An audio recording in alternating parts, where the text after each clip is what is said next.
Hi, ഞാൻ ഷിഫ മറിയം. ഇന്ന് ഞങ്ങളുടെ വീടിൻ്റെ ലിവിങ് റൂം മേക്ക് ഓവർ കാണിക്കാം. അപ്പോൾ മേക്ക് ഓവർ കൊണ്ട് ഉദ്ദേശിക്കുന്നത് കുറച്ച് പ്ലാന്റ്സ് ഒക്കെ ആഡ് ചെയ്യണം, അത്ര മാത്രമേ ഉള്ളൂ. പിന്നെ നേരത്തെ കഴിഞ്ഞ വീഡിയോയിൽ ഞാൻ ഒരു പ്ലാന്റഡ് അക്വേറിയത്തിൽ ഫിഷിന് ഫുഡ് കൊടുക്കുന്ന കുറച്ചൊരു ഭാഗം ഉണ്ടായിരുന്നു.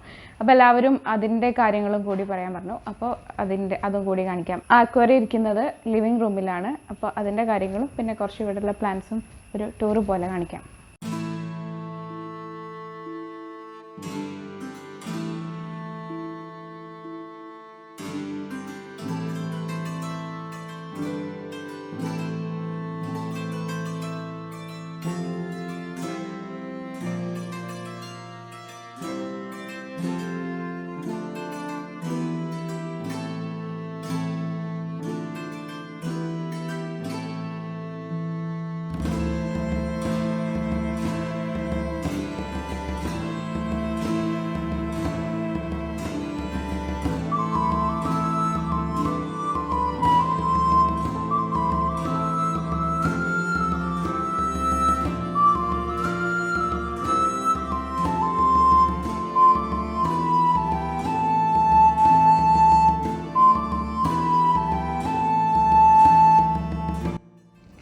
ലിവിങ് റൂമിൻ്റെ ലെഫ്റ്റ് സൈഡിലായിട്ടാണ് നമ്മൾ ഈ ടാങ്ക് സെറ്റ് ചെയ്തിട്ടുള്ളത്.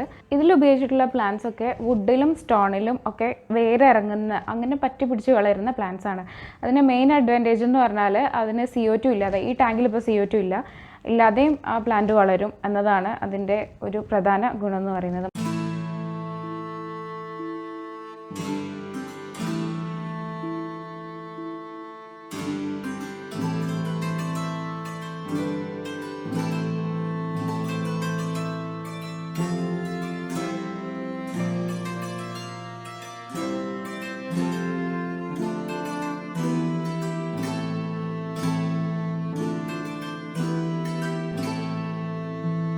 ഈ ടാങ്കിൽ ഉപയോഗിച്ചിട്ടുള്ള എല്ലാത്തിൻ്റെയും പ്ലാന്റ്സും ലൈറ്റും ഫിൽറ്ററും എല്ലാത്തിൻ്റെയും ലിങ്ക് ഡിസ്ക്രിപ്ഷൻ ബോക്സിൽ കൊടുക്കാം.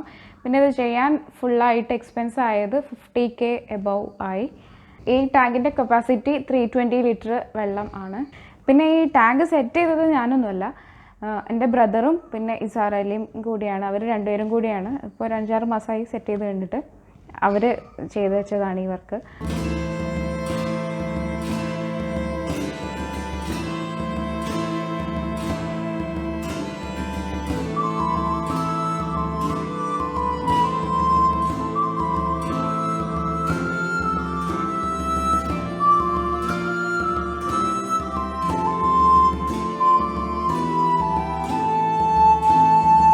ഈ പ്ലാന്റഡ് ടാങ്കിൻ്റെ അടുത്ത് വെച്ചിട്ടുള്ളത് ഫൈക്കസ് ബെൻജാമിന എന്ന് പറഞ്ഞിട്ടുള്ള ഒരു ചെടിയാണ്.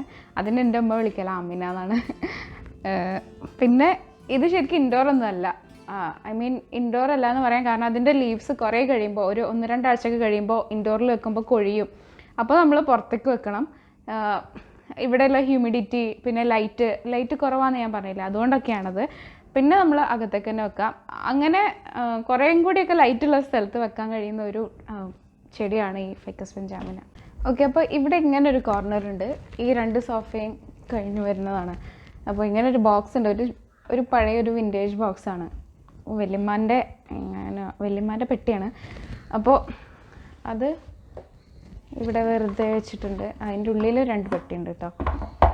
അപ്പോൾ ഈ ഒരു കോർണർ കുറച്ചുകൂടി ലൈവ് ആക്കണം. അപ്പോൾ ഇതൊരു വിൻറ്റേജ് പോലെ, പിന്നെ ഒരു പഴയൊരു ഫോൺ, അപ്പോൾ ഒരു വിൻറ്റേജ് കോർണർ ആക്കണം. അതിന് വേണ്ടിയിട്ട് പിന്നെ എൻ്റെ കയ്യിലുള്ളത് കുറച്ച് ക്യാൻസാണ്. ഇതൊന്നും വിൻറ്റേജ് സാധനങ്ങളല്ല, നമുക്കിപ്പോൾ വാങ്ങിക്കാൻ കിട്ടുന്നതാണ്.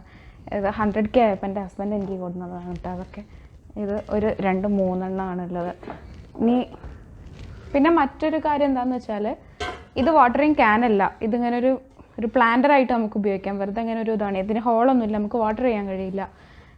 ഇതും അതേപോലെ തന്നെയാണ്, ഇതിന് ഹോളില്ല, വെള്ളം ഒഴിക്കാൻ കഴിയില്ല. അപ്പോൾ ഒരു വിൻറ്റേജ് കോർണറാക്കി വെക്കാം. പിന്നെ ഇത് പ്ലാന്റേഴ്സ് ആയിട്ട് ഉപയോഗിക്കാം, അങ്ങനെയാണ് ഞാൻ വിചാരിക്കുന്നത്. ഇവിടെ ലോ ലൈറ്റ് ആയതുകൊണ്ട് എനിക്ക് വേറെ പ്ലാന്റ്സ് ഒന്നും വെച്ചാൽ വളരാൻ ചാൻസ് ഇല്ല. അതുകൊണ്ട് മണി പ്ലാന്റ് മാത്രമാണ് ഇവിടേക്ക് വേണ്ടിയിട്ട് ഞാൻ ഉപയോഗിക്കുന്നത്. ഈ റൂമിൽ മൊത്തം മണി പ്ലാന്റും സ്നേക്ക് പ്ലാന്റും മാത്രമാണ് എടുക്കുന്നത്. കാരണം ബാക്കിയുള്ള പ്ലാന്റ്സ് ഒന്നും വളരില്ല, അത്രയും കുറവാണ് നാച്ചുറൽ ലൈറ്റ് ഇവിടെ കിട്ടുന്നത്. അപ്പോൾ ഈ ഒരു ക്യാനിൽ വെക്കാൻ വേണ്ടിയിട്ടും ഒരു നഴ്സറി പോട്ടിൽ കുറച്ച് മണി പ്ലാന്റ്സ് ഞാൻ നേരത്തെ പ്രൊപ്പഗേറ്റ് ചെയ്ത് വെച്ചത് അതിൽ വെച്ച് കൊടുത്തിട്ടുണ്ട്.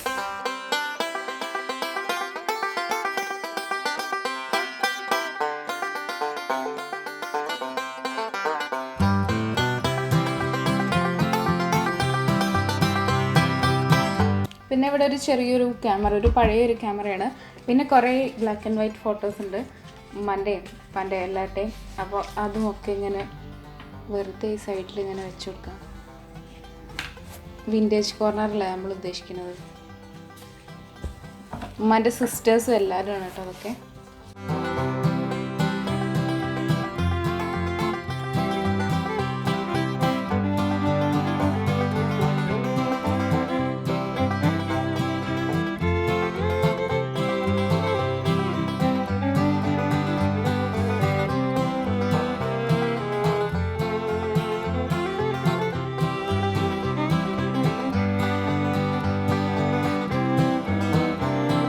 അപ്പോൾ ഇനി വേറൊരു കോർണറിൽ ഒരു അറേഞ്ച്മെൻറ്റ് കൂടി ചെയ്യാനുണ്ട്. ഒരു ഇൻഡോർ പ്ലാന്റ് അറേഞ്ച്മെൻ്റ് ആണ്. സാധാരണ നമ്മൾ ഒരു ചട്ടിയിൽ ഒരു ചെടിയാണ് വെക്കാറുള്ളത്. ഇത് ഒരുമിച്ചുള്ളൊരു അറേഞ്ച്മെൻ്റ് ആണ്. അപ്പോൾ അതിന് വേണ്ടിയിട്ടും ഞാൻ സ്നേക്ക് പ്ലാന്റും മണി പ്ലാന്റും മാത്രമാണ് എടുക്കുന്നത്.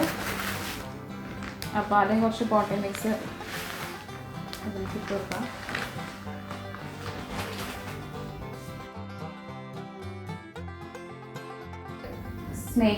സ്നേക്ക് പ്ലാന്റ് അത്ര വലിയ ഫാനല്ലായിരുന്നു ഞാൻ നേരത്തെ പറഞ്ഞിട്ടുണ്ട്.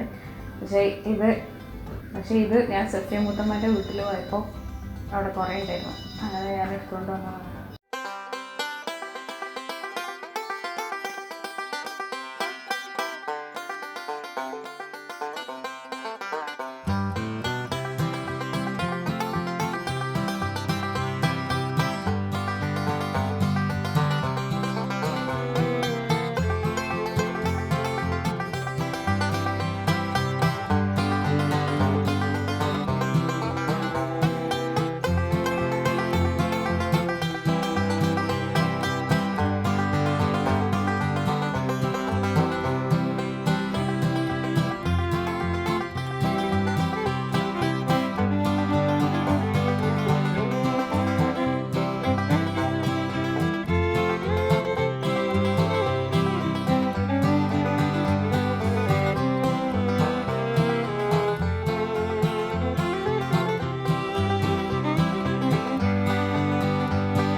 ഇപ്പോൾ ഇവിടെ ഒരു വുഡൻ ട്രേയിൽ ഒരു ചെറിയൊരു ഫിറ്റോണിയ എല്ലാ ദിവസവും ഒന്നും ഇവിടെ ഇരിക്കില്ല. ചിലപ്പോൾ നമ്മൾ എടുത്ത് വെള്ളം നനയ്ക്കുമ്പോഴും പിന്നെ ഒന്ന് വെയിൽ കൊള്ളാനും വെയിലൊക്കെ കിട്ടാൻ വേണ്ടിയിട്ടൊന്ന് പുറത്ത് കൊണ്ടുവേണ്ടി വരും.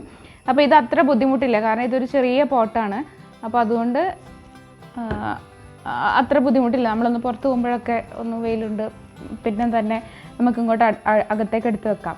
ഈ ലിവിങ് റൂമിൽ കോഫി ടേബിൾ പോലെ സെറ്റ് ചെയ്തിട്ടുള്ളത് ഒരു മരത്തിൻ്റെ പെട്ടിയാണ്. എൻ്റെ ഉപ്പുപ്പാക്ക് ഒരു ആന ഉണ്ടായിരുന്നു എന്ന് പറഞ്ഞ പോലെ ഇതിൻ്റെ വല്യപ്പാൻ്റെ പെട്ടിയാണ്. അവർ മലേഷ്യയിൽ നിന്ന് വരുമ്പോൾ കൊണ്ടുവന്ന പെട്ടിയാണ്. കപ്പലിലായിരിക്കും വന്നിട്ടുണ്ടാവുക. അപ്പോൾ കുറേ ട്രാവൽ ചെയ്തിട്ട് വീട്ടിലെത്തിയ ഒരു പെട്ടിയാണിത്. പിന്നെ ഈ ലിവിങ് റൂമിൽ ഒരു ക്ലോക്കാണുള്ളത്. ഇത് ഉപ്പ ഉണ്ടാക്കിയതാണ്. ഇത് ബാമ്പു ആണ്, ബാമ്പു വെച്ചിട്ട് ഉണ്ടാക്കിയെടുത്ത ക്ലോക്കാണിത്. മണി പ്ലാന്റ് എങ്ങനെയാണ് ബുഷിയായി വളർത്തുക എന്ന് പറയുന്ന ഒരു വീഡിയോ ഞാൻ ചെയ്തിട്ടുണ്ട്. അപ്പോൾ ആ ദിവസം ഞാൻ പ്രൊപ്പഗേറ്റ് ചെയ്ത ലീവ്സ് എല്ലാം കൂടി ഒരു ചട്ടിയിൽ നട്ടിരുന്നു. ആ ചട്ടിയാണിത്. അപ്പോൾ അന്നത്തേക്കാൾ മാറി പുതിയ ലീവ്സൊക്കെ വന്നു, നല്ല ഭംഗിയായിട്ട് വന്നിട്ടുണ്ട്. കുറേ പേര് അതിൽ പറഞ്ഞിരുന്നു മണി പ്ലാന്റ് അങ്ങനെ വാട്ടർ പ്രൊപ്പഗേറ്റ് ചെയ്ത് വെച്ചതിന് ശേഷം മണ്ണിലേക്ക് മാറ്റുമ്പോൾ കരിഞ്ഞു പോകുന്നുണ്ടെന്ന്. ഇതിൽ ഒറ്റ ലീവ്സും അങ്ങനെ കരിഞ്ഞു പോയിട്ടില്ല. അതിൻ്റെ കാരണം നമ്മൾ മാറ്റിയ ഉടനെ തന്നെ നന്നായിട്ട് വെള്ളം ഒഴിച്ചു കൊടുക്കണം. പിന്നെയുള്ള 1-2 ആഴ്ച എങ്ങനെ ആയാലും അതിന് നല്ല വെള്ളം കിട്ടണം. പിന്നെ മാറ്റി ഉടനെ തന്നെ ഇൻഡോറിലേക്ക് വെക്കാതെ ആ പ്ലാന്റ് ഒന്ന് സെറ്റിലായതിൻ്റെ ശേഷം നല്ല പുതിയ ഗ്രോത്തൊക്കെ കണ്ടതിന് ശേഷം ഇൻഡോറിലേക്ക് വെച്ചാലും അങ്ങനെ വാടി കിട്ടാതെ നമുക്ക് ഫുൾ ബുഷിയായിട്ടുള്ള നല്ല പ്ലാന്റ് കിട്ടും.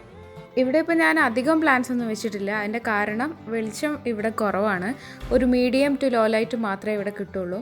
പിന്നെ ഒരു വലിയ സ്പേസ് ഒന്നുമില്ല, ചെറിയൊരു റൂമാണ്. അതുകൊണ്ടും വലിയ പ്ലാന്റ്സ് ഒക്കെ വെച്ചാൽ ഭംഗിയുണ്ടാവില്ല. അപ്പോൾ മണി പ്ലാന്റ് മാത്രം വെച്ച് കുറച്ച് ചെറിയ ഏരിയയിൽ മാത്രമാണ് നമ്മൾ പ്ലാന്റ്സ് വെച്ചിട്ടുള്ളത്. പിന്നെ എല്ലാവരും പറയും ഇൻഡോർ പ്ലാന്റ്സ് വെച്ചു അത് കുറച്ച് കഴിഞ്ഞപ്പോഴേ അതിൻ്റെ അത് വാടിപ്പോകുന്നൊക്കെ. അങ്ങനെ എന്തെങ്കിലും ഒരു പ്ലാന്റിന് ഒരു കുഴപ്പം തോന്നുന്നുണ്ടെങ്കിൽ ഉടനെ തന്നെ അതിനെ ഔട്ട്ഡോറിലേക്ക് വെക്കുക. കാരണം ഇൻഡോറിൽ ഉണ്ടാകുന്ന ഹ്യൂമിഡിറ്റിയും പുറത്തുണ്ടാകുന്നതൊക്കെ മാറ്റം ഉണ്ടായിരിക്കും. ഒരു മരത്തിൻ്റെ ചുവട്ടിൽ വെക്കുകയാണെന്നുണ്ടെങ്കിൽ പ്ലാന്റ് നമുക്കതിനെ റിവൈവ് ചെയ്യാൻ കഴിയും. ഓക്കെ, അപ്പോൾ ഇത്രയുള്ള വീഡിയോ. വീഡിയോ ഇഷ്ടപ്പെട്ടെങ്കിൽ please like and share. Channel ഇതുവരെ സബ്സ്ക്രൈബ് ചെയ്യാതെയാണ് വീഡിയോ കാണുന്നതെന്നുണ്ടെങ്കിൽ പ്ലീസ് കൺസിഡർ സബ്സ്ക്രൈബിങ്. ഇനി അടുത്ത വീഡിയോയിൽ കാണാം. ബൈ.